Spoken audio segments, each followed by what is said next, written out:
J'ai été interpellé il y a quelques jours par un article de Sudinfo sur Facebook. Alors Sudinfo, pour ceux et celles qui ne connaissent pas, c'est donc l'équivalent d'un sac qu'on utilise pour ramasser des crottes de chiens, mais avec en bonus une rubrique des chiens écrasés. Cet article était intitulé « Squat, déchets et odeur d'urine à la gare du Midi, l'infernal quotidien des voyageurs ». Jusque-là, bon, tout va bien, on est habitué à ce genre d'article un peu putaclic. Mais ce qui m'a vraiment choqué, c'est que cet article était illustré par une photo d'un sans-abri torse nu et va-nu-pied errant dans la gare comme un after dont le train aurait 3 jours de retard.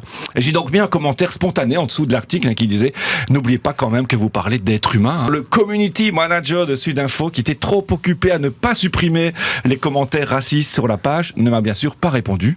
En revanche, une charmante dame nommée Dominique M, apparaissant sur sa photo de profil avec son Bull Terrier prénommé Sarko, m'a répondu d'un laconique « Les animaux sont plus propres et puent moins ».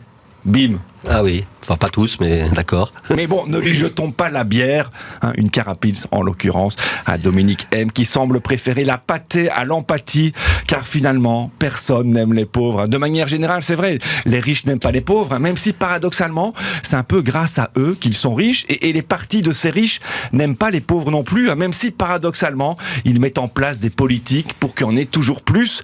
En fait, vous savez, c'est pas compliqué, je me dis que mais même les pauvres ne s'aiment pas entre eux, parce qu'à force de leur faire croire qu'ils sont pauvres à cause d'autres pauvres qui viennent prendre leur travail ou leur logement, ils finissent par le croire, vous savez, parce que si le pauvre avait l'esprit critique, il serait peut-être un peu moins pauvre, sauf s'il est pigiste dans les médias.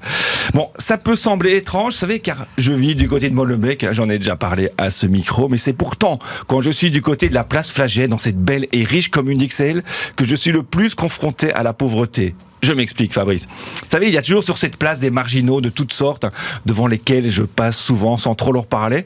Mais il se fait que mon chien crée parfois le lien. Vous savez, alors ils sont là. Oh, il est trop mignon, votre chat. C'est un chien. Je dis, comment il s'appelle?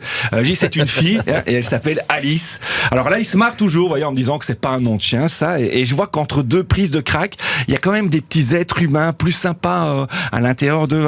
Alors puis ils approchent la main pour la caresser. Et là, gros problème. Ma chienne, face à cette main, à l'odeur de tabac froid et de Carapils, elle aboie et elle tente même parfois de les mordre. Et oui, parce que même elle a peur des pauvres, vous voyez. Pas de chance pour moi, il a fallu que j'adopte une chienne de droite. En même temps, vous savez, il y a toujours eu des signes qui ne trompent pas. Je dois bosser pour la nourrir pendant qu'elle jouit des fruits de mon travail.